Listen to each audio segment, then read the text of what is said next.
All right. So what we got? About 6:02. We're going to go and get it started. Thank you all for joining us tonight.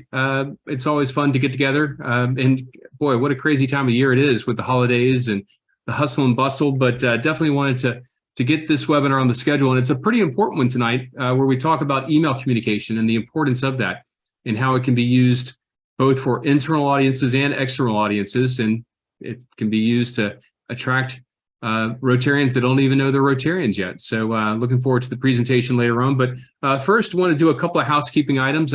If you could, please make sure that you remain muted throughout the session to make sure that we can all hear the presentation. Go ahead and put your questions in chat. If you have any questions, we'll be answering those throughout, and we'll have some time at the end for a question and answer session. If you could, when you have a question, go ahead and put it in all caps so that we can see it and identify it pretty quickly and have those queued up at the end of the session. We are doing a meeting tonight, a Zoom meeting. In the past couple of months, we've been doing Zoom webinars, and quite frankly, I didn't enjoy it. I like the interaction and being able to see people. And so it's great to see all these smiling faces and see everybody here with us tonight. A quick update on the Zone 34 public image citation. As you all know, we locked down the July, August, and September tasks. We feel like those three tasks are foundational for the entire year. Doesn't make a whole lot of sense to build a content plan in November or December when you're halfway through the year. So we went ahead and locked down those tasks, but you're still going to be able to get the citation even if you didn't complete some of them. Those are just really the ones that are required to get that platinum citation. So the October and November citation tasks are available. They're on our website, elevaterotary.org. And October, we want to know what you did for World Polio Day and understand how you promoted this important initiative. And since November is Foundation Month, we want to know how you're promoting and how you told the Rotary story around the Rotary Foundation in the month of November. Now, when we send out the link for the recording for tonight's session, we'll be including the December task, and it'll also be available on elevaterotary.org. And as you all know, in December, we like to do a little bit of a retrospective and understand how we're doing as a team, if we're providing you all with the resources that you need, if you guys are finding value in what we are doing, and perhaps there's some things that we need to cover that we're not covering. And so the December task is just a survey, and we're going to ask, I think it's 3 or 4 basic questions about what we've done and what we could do better and what you might like us to do in the future. So it's a pretty easy task for December. Everyone should get the green check box for that one. And so be looking out for that. I have heard from some folks that there are some issues with the tracking spreadsheet that's on the website. If you feel like you completed some tasks and it's not identified in the spreadsheet, please send us an email and we'll figure that out. There was a problem with the connection between some of the forms in that spreadsheet. And we've tried to mitigate that and fix it, but we want to make sure everyone gets credit for all the work that you're putting into your public image plan this year. So with that being said, let's go back over to the chat real quick. Let's see. I was asking for those that are joining more recently, what everyone's favorite side was at Thanksgiving, and we're getting dressing and stuffing and pecan pie and yeast rolls. So I think we've covered it all. I'm getting hungry, so let's go ahead and get started so we can get to dinner. So joining us tonight, we have our incoming Rotary Public Image Coordinator for Zone 34. That's Susan Corder. Susan was a part of the public image team under the leadership of Sheila Bethel several years ago. She served as a assistant Rotary Public Image Coordinator for 3 years, and probably the most qualified person in the world to be the incoming public image coordinator. I probably should just go ahead and give her my job right now. So I'm super excited to have her kind of joining our team so we can do some succession planning. And she's going to hit the ground running, I know, on July 1, 2023. And so she is part of the presentation tonight. And then also joining us, it's just a special treat to have Sue Bodenner from Village's Evening. And Sue was the public image chair for her club last year and did a fantastic job. And she's the club president this year of Village's Evening. And I remember 6 or 7 months ago, Sue sent our team a question. She said, do any of you guys have any experience with Constant Contact? I'm working on some emails for my club. And so Sean Patty, one of our assistants, got on the phone with Sue, and they worked some stuff out. And I can tell you, and I know I mentioned in our last webinar, every Monday morning, I get a newsletter from the Village's Evening Club, and it has so much good information. And I feel like I know a lot about the club, and it's really great. And it was super impressive to watch Sue kind of jump in feet first and say, you know what, I'm going to figure out how to do this because I want to communicate effectively with my club. And she has done a fantastic job. And it kind of goes back to what we were talking about in the last webinar when we how the heck do you do that? Sometimes you have to get into these tools and just kind of play around with them and figure them out. And I mean, you can create some really powerful stuff that really does a lot to engage your club members and potential external partners. So with that, I'm going to turn it over to Susan and Sue and let them talk to us tonight about email. Ladies. Hi, everyone, and thanks for being here this evening. As Marshall said, I was on the Zone team a few years ago, and it's just really great to be back. I haven't gotten to do one of these workshops for a couple of years, and I tell you, I always learn something when I present. Even though I'm teaching, I always pick up some great tips, and I have to tell you that with working with Sue, preparing for this, I learned a lot that she has been doing through Constant Contact. And I'm so excited to share that with you guys tonight and have her share her experience in the transition of her club from the old school newsletter to using Constant Contact. And hopefully you'll pick up some great tips and be inspired to take them back to your club or district as well. So welcome to the Leveraging Email for Communications workshop. Communications it's essential for every Rotary club. We communicate so much information to not just our members, but our external audiences too, our project partners, our prospective and potential members. So having the right form and effective communication is really, really important, and making it engaging so that your audience interacts and reads it and takes the action that you want them to take is very important. So we're going to talk about some tips for effectively communicating to your members and your external audience as well. Let's just start off with the good old-fashioned definition of communication. Communication is expressing a message to your audience, and targeting your audience and directing the appropriate message is key to have the effect that you want to have.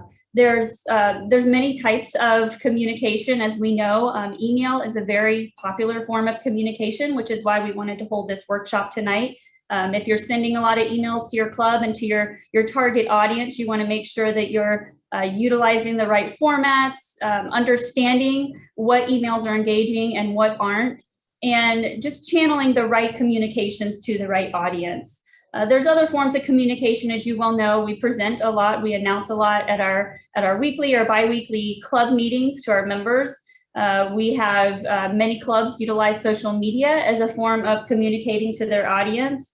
These days we have our phones with us all the time, so we're texting, using WhatsApp, using many different channels. But email still continues to be a fairly popular and a well-utilized source of communicating.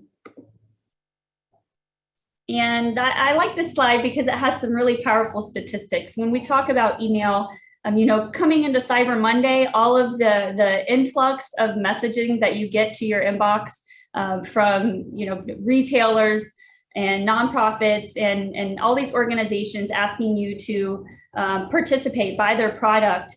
Our inboxes are flooded. So how is a message from our club, from our president, from our PI team, how is it relevant?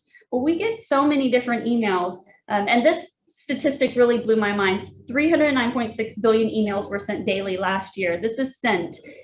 This year, it's approximated at 333.2 billion. That's 3.5 million emails per second being sent. So email is a very highly utilized form of communication. And again, if you have this huge influx of emails to your inbox, how are you making yours stand out? How are you making it relevant and delivering the message that's getting you that specific call to action that you're looking for? So let's talk a little bit about the evolution of newsletters. And I wanted to bring the newsletter up at the beginning of our program because we're going to talk about using newsletters through email and directing your messaging through this channel. There's a lot of different messages that might come from members of your club or leaders of your club. So you might have announcements of meetings, upcoming events, celebrating members' anniversaries and birthdays. So there's different types of messages that need to get out to the members, but not all of them are individual email worthy. So you don't want to inundate your members and your audience with multiple messages when it could be concise and consolidated into one communication, which would be the newsletter. So I joined Rotary in 2005 and my club didn't have a newsletter. And so I used Publisher, created a newsletter, and I would print the newsletter every week and bring it to the club meetings. We actually had a cover page that went around the newsletter, and we sold sponsorships for $50 to different businesses. And that helped cover the cost. As you can imagine, my club was only about 25 people, but if you're printing a newsletter every week in color and bringing it to the meeting, it takes a lot of time, it takes a lot of resources, and it takes a lot of money. So we evolved into the printable PDFs, which I see many clubs sending out today, and they send them out as email attachments, a PDF attachment, right? But those can get rather large and fill up your inbox quickly, if you're especially if you're sending them every week. There's web-only emails. The flip books are nice too, because while it condenses the file size in an email, you can send just a link, and the flip book would be an online newsletter that you can view in a book format. So it's where you flip the pages, but you're on a website. So you don't actually have to open up a PDF. And then the e-newsletter. So the e-marketing services like email marketing services like Constant Contact or MailChimp that we're going to talk about today are they're very helpful. They have so many different components that just prove to be beneficial. And we're going to talk a little bit about those in length. But first, I want Sue to kind of share her story and talk about her club's transition from when she came into the club and the newsletter format they were using to the Constant Contact she's transitioned into now, and what her experience has been. Thank you, Susan. I was asked to be public image during COVID, and so I had lots of time on my hands to kind of figure out how to work with public image. And I started out working on getting the word out of who we were and what we were doing, getting news stories published. We had a Rotarian that for several years had done a publisher version sent out as a PDF.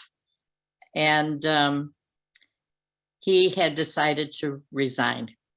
And the board really didn't want to lose having a newsletter, but it takes quite a commitment. And I had been curious about Constant Contact because I received things that use that platform. And it seemed like there might be some real advantages to us. So we decided to explore Constant Contact, and Marshall's right. I did approach them to kind of get some feedback, and it was helpful from the team to have some input. And so it was started out thinking it was going to be a new expense of $19 a month, but when I got into it, some of the features that I wanted to use were at a higher $42.75 a month. But if you're a nonprofit, it's less 30%. So it's $29. It's right now we're paying $29.92 a month, but it's also, we decided to move our website to Constant Contact, and that's all included in that price. And we could link our newsletter with our website. And so that's kind of how the journey started, and the decision was made to do that. And then it was a matter of learning how to use Constant Contact. But there have been so many pluses to it that we're glad we made the change. And what are some of the features that you learned about kind of early on when you started doing the newsletter through Constant Contact?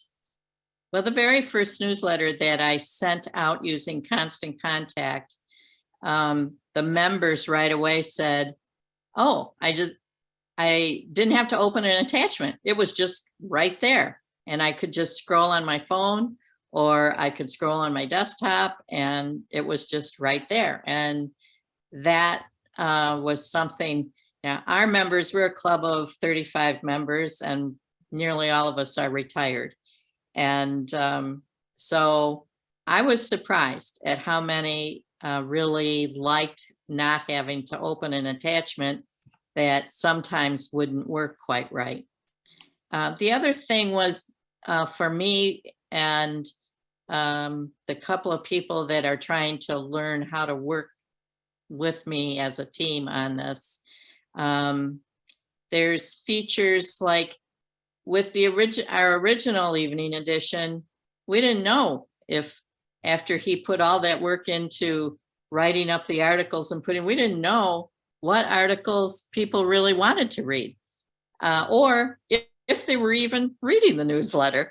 And what I love is that Constant Contact gives you a lot of feedback on what parts of your newsletter are being read, how many clicks there are. And so I can, when a member says, that they don't have the information, I'm able to say, well, it's in the newsletter. Oh, I can't find my newsletter. Well, we had to work through, where's that newsletter going? Because it's not bouncing back. When I look at Constant Contact, they're telling me you are getting it. And so the feedback from Constant Contact is great. And I'd say that's a real big plus because it helps us know what to focus on. I have to say those are two really great points, and we'll talk a little bit more about the reporting capabilities of some of the email marketing services in just a few minutes. But if you see on the screen here, the newsletter that Sue's referring to that her club used to use is the one in the background, the evening edition there. And the one on the mobile phone devices, a snapshot of what they're doing now through Constant Contact. And it's a great point to bring up is that, the Constant Contact and these other email marketing services similar to that, like MailChimp and others, they reformat the email so that it's viewable on a mobile device. And a recent study showed this year that around 46% of emails are read on a mobile device. So just having that capability to reformat it and make it easier for your recipients to open and view and click through is a huge bonus because it's going to increase your engagement with your members and your audience. So, again, that's just a huge benefit to using a service like this. And the tracking mechanisms are also really, really great. And so why do we have? It tells us too what percentage of the recipients are reading it on their phone or on a desktop. So, and I've been surprised at how it's there's a pretty large percentage that are reading on their phone. Well, I'm almost addicted to checking email on my phone if I'm, a passenger in the car or sitting on the couch and watching a game and a commercial comes on. I'm almost doing it, checking my email before I even notice I am to see if something else came through. And, we have to kind of detox from our mobile devices sometimes, but it's just again, drives home the point that having something that's functionable and viewable on a mobile device is just going to be more beneficial to your readers and to your messaging as well. So why do we have newsletters? Why are we so focused on sharing our stories? And that's really the key point is we use our public image resources to boost our membership retention and recruitment efforts. We use our public image tools by sharing our stories about the projects that we do and the communities that we're servicing to boost our support for our programs, our projects, and our giving to the Rotary Foundation. The ability to share photos like the one you see here of a project that was done in another country where the majority of your members are never going to see that in person or touch those recipients face to face. The ability to share these stories and bring emotion into it, it just makes your messaging all that more powerful. And like I said, it enhances the efforts of your membership team, your foundation team, and just makes your club and your engagement that much stronger. So we have newsletters exactly for that reason. And we share our messaging, we share our communications for that reason as well. It's informative, and it's a channel to get information out to our members and others, but it's also to tie people back to our organization, to our club, and to our projects, and garner the support that we're constantly looking for. And Susan, can I just say that when I come across an article done by Rotary or done by another organization, like this last week, I did a Kiva. There's a widget in the newsletter that you can do read more. And all I have to do is take the link on the net and put it in that widget, and it populates the picture and takes you, when you save it and send it, they get the newsletter. It's just like the picture you're showing there on the screen. It'll come up just as nice, and link it right to the full article, or even a video in wherever that information is set. And I use Rotary information links probably 75% of the time, because they have some really good information to share. And it creates content for you as well. When you can reshare information that's already published and already out there, you're not generating that content on your own. It's already there. And you mentioned the videos, and those are powerful tools to get engagement into not just what you're showing in the video, but the rest of your information in the publication as well. So videos and photos, I can't emphasize enough, are key elements that you should use in all of your forms of communication. And Sue, you also share information on your foundation in the newsletter to, educate members on what your club is doing and what they themselves are supporting. Is that right? That's right. We kind of established that when they open up the newsletter, the very first thing is the Zoom link to our meeting this week, because we do both Zoom and in person. And then we go to dinner afterwards, some of us. And so I put in what the dinner information is and who to contact for your reservation. And then what happened last week will be there. And then I have what is more of a stagnant piece of information, and that is the board, who the members are, when are the next meetings. And I've always been a big believer of if our members all knew where we stood in the big picture of the Rotary Foundation, that it would make a difference in their giving. And so I update that monthly, that number, so they know how much our all-time giving is, and how much we have a goal this year, and where we are in relationship to our goal, and how many Paul Harris Fellows, how many benefactors. And not a lot of people have made comments on that, but a couple of people have, and our new members, it's prompted them to ask questions about what does that all mean. So it helps us be able to keep that information fresh in front of people. And I think that it sort of trains the members to know where they can go for that information as well. If you're sending out a newsletter weekly with specific bits of information and other stories too, it trains the members to know that they can go there for the Zoom link to upcoming meeting, or upcoming calendar of events, or information on the foundation giving to see, where the club might be at that point in the year. So it's a good channel for that information. Last year, and the year before, a separate email was going out with the Zoom link. And I said, no, we're going to put it right at the top of the newsletter. And that way, anybody that's going to be using Zoom, that's where they got to go to get it. And less email you have to send, right? Exactly. Well, we talk about foundation giving, but I also mentioned membership. And we have what we call Snowtarians. We have a lot of those in Florida. And they're Rotarians who are, in Florida for a portion of the year, or in the South for a portion of the year, and then they go back home to the North, and they want to stay engaged. So having newsletters with stories and content and updates, and keeping them on the list, even if they're not a member, but they still come down and support your projects for half of the year. Sue, you mentioned that you get donations still from people who aren't necessarily members of your club or at your club, but because they get the newsletter and see updates on projects and opportunities to give and support them, that they stay engaged, and keeping the members engaged, or prospective members engaged through these communications, that's beneficial to your club as well. Yes.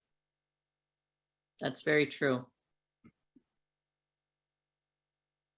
So these are some of the email marketing services. Constant Contact is the one that we're really talking a lot about tonight, because that's been Sue's experience, and I've used that personally for work and for Rotary activities and events. I've also used MailChimp. Both of those I know are compatible with Canva. So if you have Constant Contact open, and our Zone Public Image team loves Canva, so we have to throw that in there, right, guys? You can actually, through Constant Contact, without logging into Canva on a separate tab of your internet browser, you can design your email in Constant Contact and then create graphics directly through Canva, and they'll pull from Canva into your email.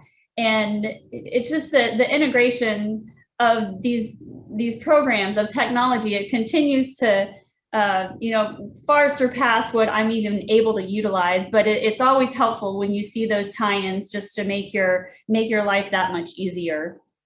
But check out some of the various options. They have free trials. I believe MailChimp does have a free option, but it's limited on the number of emails you can send.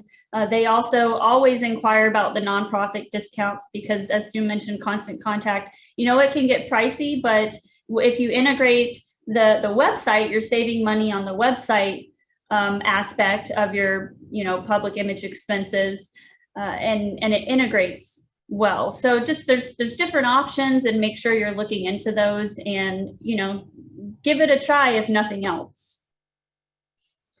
So when we're specifically talking about newsletter communications, I wanted to emphasize that there's an audience external of just your members, and Sue can evolve on it a little bit more, but there's various, you have the capability in Constant Contact and similar programs to set up your email list. So you can have communications that go only to your members, but I think it's very important to add other members to your newsletter list specifically, because your newsletter is really, like I said, it's that central point of communication where you talk about what's happening in your club or your district, and you share tons of pictures, tons of stories, and let people know what your club or your district, what your projects are all about. So, clubs might have their club membership, but then if you have members that resign for whatever reason, not the right time, or they move away, but then they might come back, just keeping them on your email list, keeping them engaged in what your club is doing, it gives them that tie and that the familiarity with your club, and that top of mind awareness, so that when they do have the opportunity to, seek out Rotary again, they're already engaged in what your club is doing. Same thing with your speakers, with your project partners. If you have non-governmental organizations or nonprofits or sponsors that are supporting your projects and your events, keep them on your email list as well. And when you're sending out content that's relevant to the programs they support, just click the box and click that contact list, and it'll go to that group as well with no extra work. I'll just say that because we're using the website and the newsletter together on Constant Contact, there's a link on both, that if someone wants to receive our newsletter, all they have to do is sign up, and they can unsubscribe at any time. And we've had probably a dozen people that have, just in these few months, that have signed up for the newsletter through our website. That's excellent. And you can promote that on your website, on your social media, and in your newsletters. And, every now and then it doesn't hurt to mention from the podium, if you get the email, forward it and ask your friends if they want to sign up. Just the more engagement you can have, the better. And I call them future Rotarians, but the prospective members. If someone brings a guest to the meeting, ask them if they'd like to sign up for the newsletter. And they can opt out at any time without having to notify someone. They can just click the button to opt out. But chances are they'll stay engaged in your club and hopefully have a higher chance of actually joining down the road. So keep those future Rotarians engaged in what you're doing as well. And the speakers too, that presents another great audience. If you invite a speaker to your club, they're obviously interested enough and respect the organization enough to present to the audience that's there, to your membership. So there's a good chance that they might consider joining as well and supporting some of your projects. So one of the things that I think makes people a little bit leery on our public image team about, joining and participating is, how am I going to find time to create all of those social media posts, to write a newsletter every week? And it seems daunting at first, but it's important to understand that a lot of the content, once your newsletter template is created, just filling in the content does not take as much time as you might think. There's, standard announcements and information like the Zoom link that goes in every week. But once you, again, train your members to know the proper channels of submitting information, they'll send it to you. They'll send you flyers, they'll send you announcements, they'll send you information that you can include in the newsletter. These are some other things that you can, look at doing. There's Rotary trivia. There's, as Sue mentioned, Rotary resources that Rotary International puts out.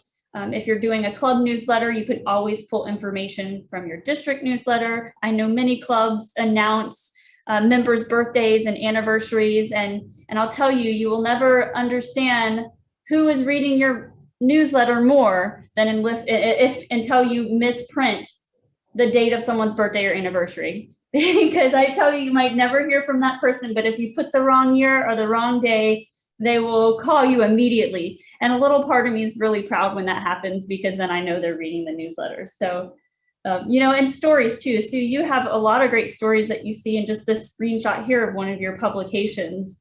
And the photos are, they speak volumes.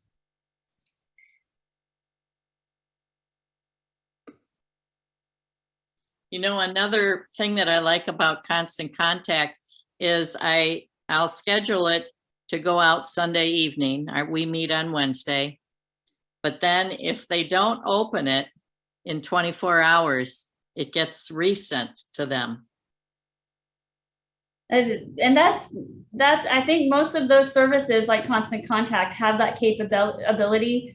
Some districts and clubs have DAC-DB, and it has that capability as well, although it's quite a bit more limited. But definitely resend it.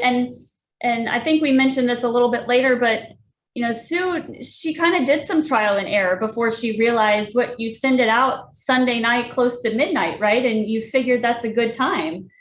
Well, actually, I started out sending it at 5 in the morning, and then I noticed people were opening it up at 5 in the morning. So I tried 4 in the morning, and over a few weeks, I'm now at sending it out just a few minutes after midnight.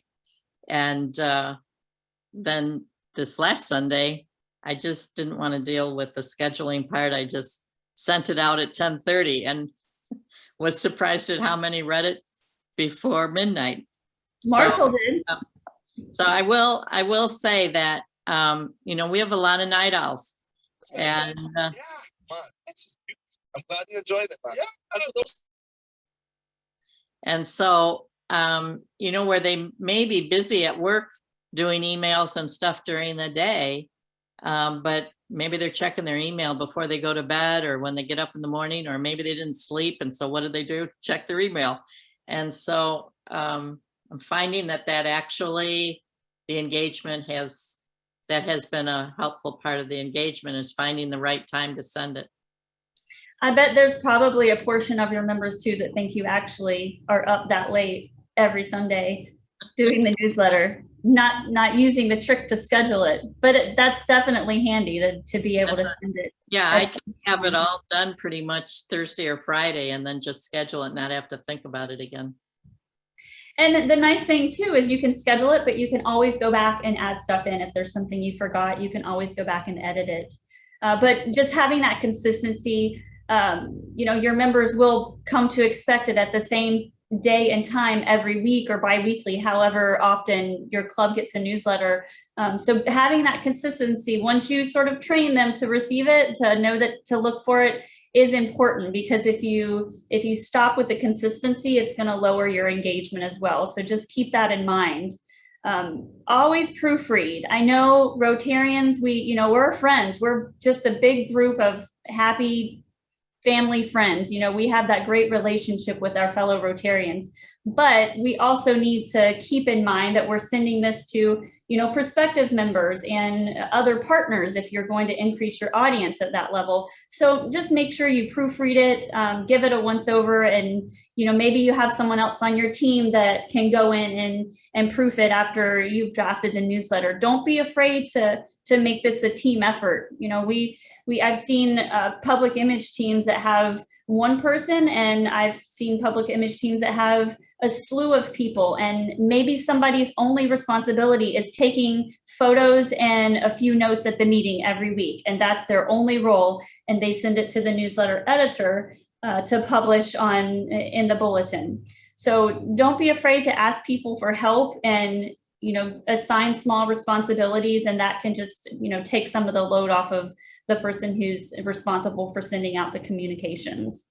Again, be consistent and concise. If you're writing a one-page essay on what happened last week, I guarantee there's not many people, if any, who are going to go through and take the time to read it, even after you've spent all that time putting it together. So be consistent and concise. Don't worry too much about summarizing everything that happened in last week's meeting, because we're looking forward to what's going to happen and what's coming up. I would say if you're talking about anything from the past, make it a celebration of a project or a fundraiser or something fun and exciting that happened at a meeting. Don't recap everything a speaker said. And I've seen a lot of bulletins that kind of fall under that. And we're talking about making things engaging and wanting more readership. So keep that in mind when you're developing your content. Oh, and make it easy to share. With a constant contact, so don't you have the social media shares that you can very easily, with a click, share it to your own personal channel? Yes, very much so. I can go to Instagram and it can go to Facebook with just a click. And it's easy for the members to do that and to forward the emails. And when they forward the emails through something like a constant contact message, it maintains the formatting. When you share it, you can share it directly to your personal page through these simple one-click of a button steps. But you can also lessen the work of your public image team by sharing it directly to your club Twitter feed or Facebook page or other social media channels. So keep that in mind as well, as you're not only sending out content for the newsletter by email, but you can easily share it on these other social media channels to increase engagement.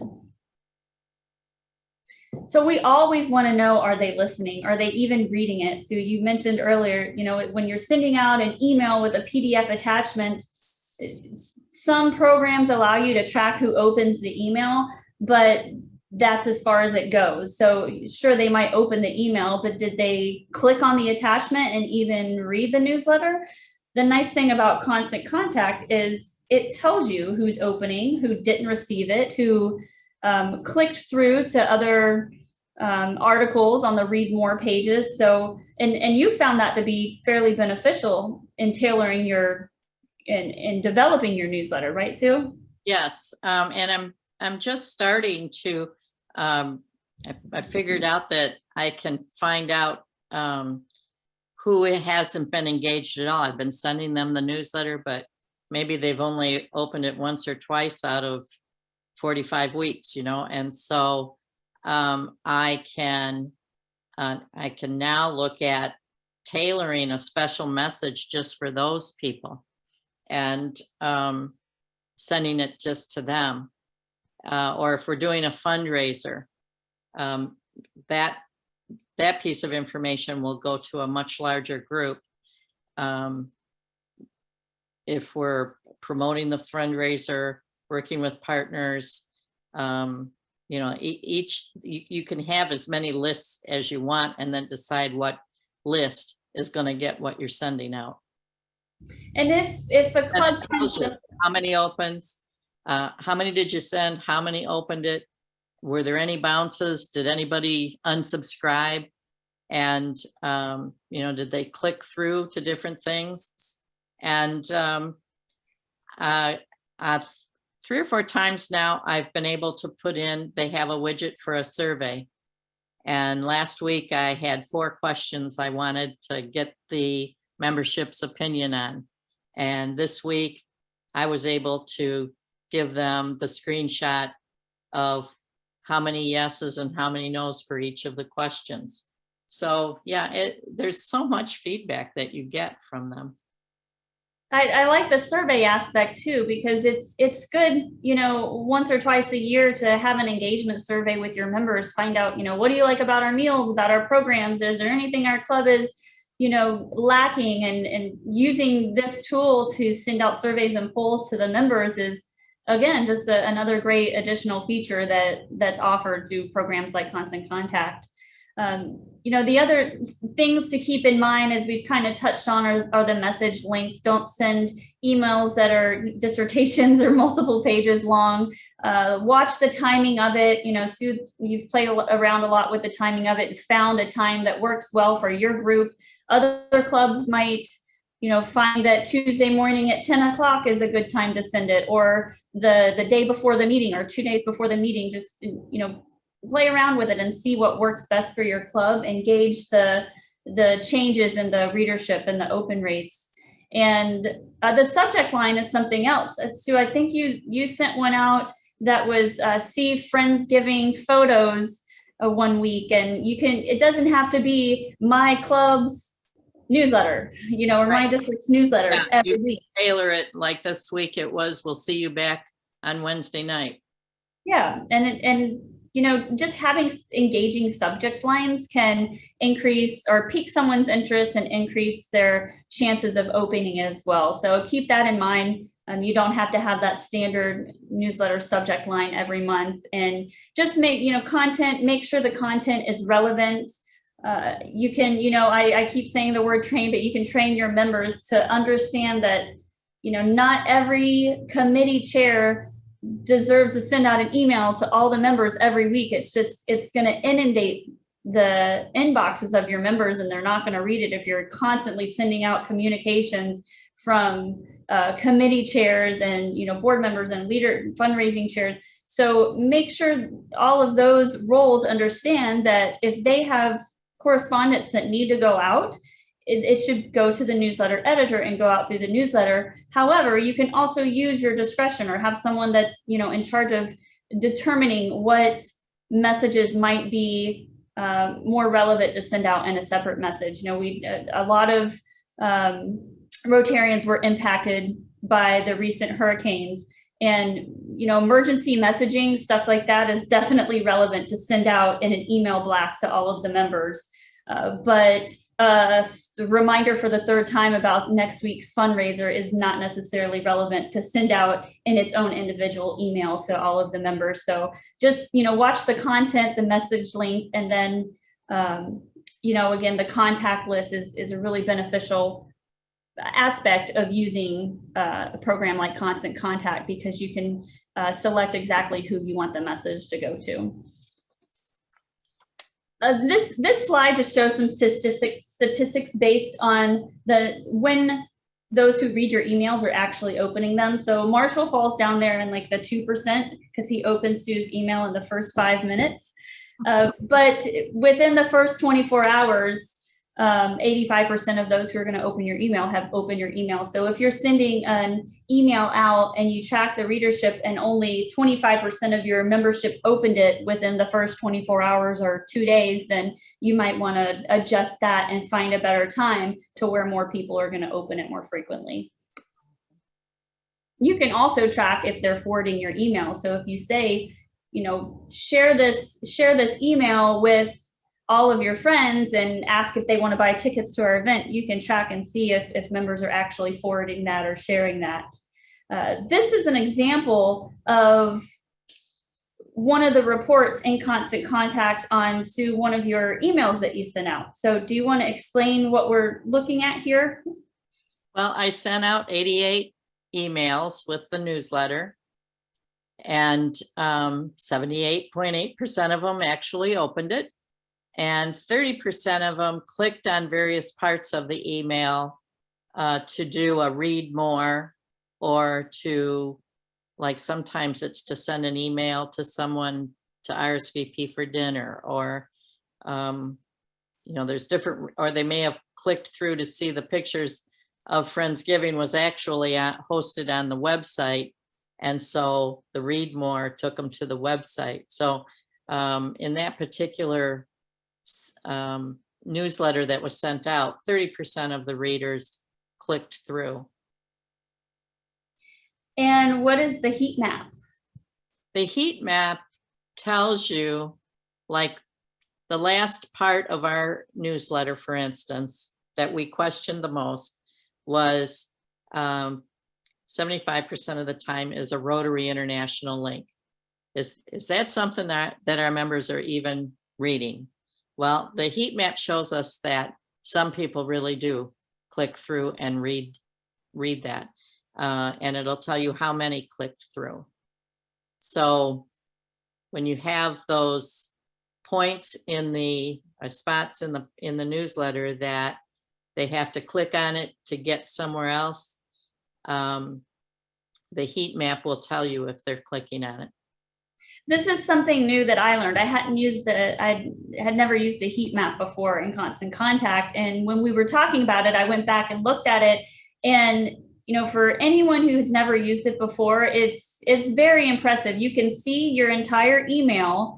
And as you scroll over it, it pulls up like what's on the bottom of the screen here. And it kind of does a little pop up and it shows you the engagement level of that specific article. And you can move on to other parts of your newsletter. And it's in a very easily presentable and understandable format.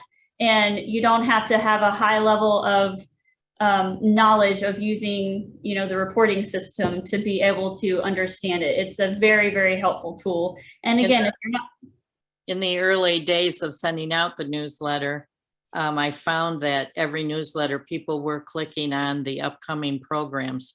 So I moved that up to the top of the newsletter because it was obvious to me that it was an important part, that the members were, or people who were wanting to attend the meeting were looking at what our upcoming programs were.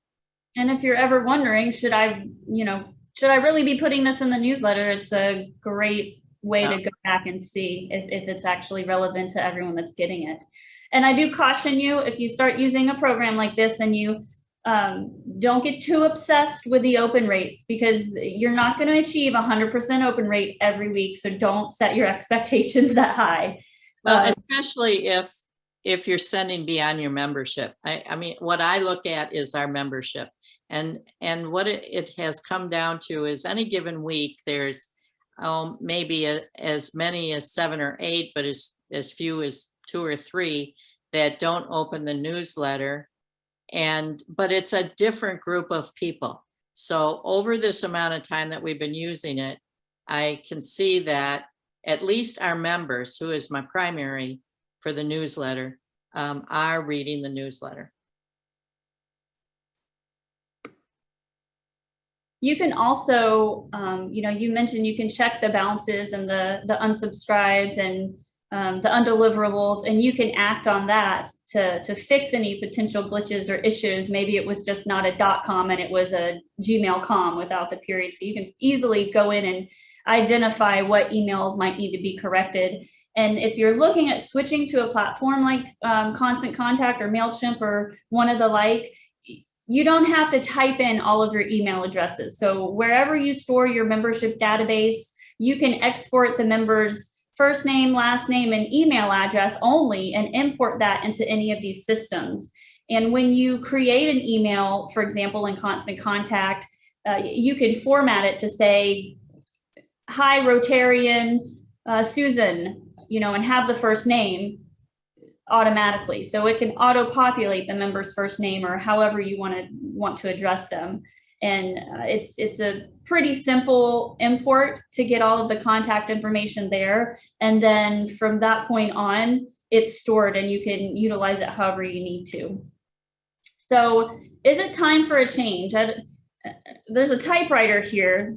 and then there's a keyboard here, and we continue to progress. I should have had a mobile phone on there too, but it's so easy to get stuck in the way of the past. And because change is hard for a lot of people, you might, kind of shy away from using a program like Constant Contact or MailChimp and making the shift. But I do encourage you to give it a shot, do the free trial and see if it's a right fit for your club, see if you can learn it and make it compatible for what your needs are. But at the same time, if you're not ready to make that jump, let's at least get out of the typewriter phase. I know some clubs are still printing newsletters because I've taken my own poll. And most of you, if not all of you, probably know that we adopted a 7th area of focus, which is the environment. And to me personally, my feeling is that if you're printing 25 newsletters every week and bringing them to your club meetings, they're probably not all getting touched and utilized. And it's also very expensive and it uses a lot of resources if you're doing that on a consistent basis. So I am pushing you and urging you to step out of that age and into this era and just give, one of these programs a shot. If you're still going to, utilize a PDF attachment, maybe do a flip book instead of the PDF attachment to lower the, file size of the attachment. Try linking to read more articles on your website. There's some other things you can integrate if you're going to maybe not make the transition to a Constant Contact format just yet. There's other little things that you can do in the interim to increase your engagement in the newsletters and the other forms of communication. So we've talked a ton about newsletters, and that's only because that's, one of the most relevant and consistent forms of communication that clubs have. But I do get asked, I get asked a lot about, how much is too much? What's too many emails to send out? Is a weekly email okay? Is 2 emails a week okay? Sue was taking all, this time and energy that she or other members of her club were using, sending out a separate Zoom link for upcoming meetings, whereas it can all be integrated into one communication. And so, as I mentioned before, just finding that balance, understanding and just determining what communications should go out by email only and what should be included in something like a newsletter or maybe a social media post instead of a direct email to all of your members. The last thing you want to do is just continue to inundate your members with irrelevant emails and have them stop reading the important ones. So there's not really an easy answer to it. I think it's just finding a balance that works for whatever your target audience is. And again, just touching on some email communication tips to increase engagement or maintain the high level engagement that you want. We've touched on these before is, limit the lengthy text, stick to the objective. Don't have a huge drawn out prose of what the point really is. It's the who, what, where, and when factors that your members need to know, not a whole backstory of what the point you're trying to get across. And, I've even typed out an email and gone back to read it later. I do this at work. I do this with Rotary communications, and it's 2 paragraphs longer than it really needs to be. And I can just taking the step back and coming back, with a little bit of breathing time and redrafting it or finalizing it can be really helpful too, to condense it down to the specific message and point you're trying to get across. It reminds me of the Mark Twain quote, I would have written a shorter letter if I'd had more time. Exactly. It's a great point. And just understanding that not everything is worthy of its own individual email. I can't emphasize that enough. A lot of times we have new leadership that comes into our clubs or our district. We have new committee chairs and they're gung-ho and they want to get their message across to the membership, but you don't want to inundate your members with emails from everyone when it can all be channeled through something like a newsletter. And the last plug I will say again, on behalf of our Zone 34 public image team, make sure your communications are using the right Rotary logo. We want the branding to be correct. I actually got an email invitation to an event this morning from a club in my area, and it had the old blue and gold logo on it, and it was 2015, guys. So just make sure you're using the right branding from the brand center. And if you have any questions or need help getting that, let me know. Same with the presidential theme as well. Make sure we're using the Imagine Rotary this year, and we make the shift in July. That's So right. thank you. Do we have time for any questions, Marshall, that came from the chat?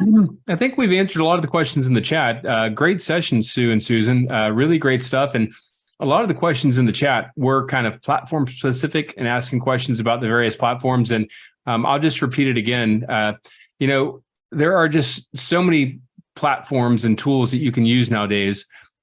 It's important that you kind of figure out what you want to accomplish, what your club wants to accomplish, what the requirements are for your communication strategy, and then find a tool that helps accomplish that goal.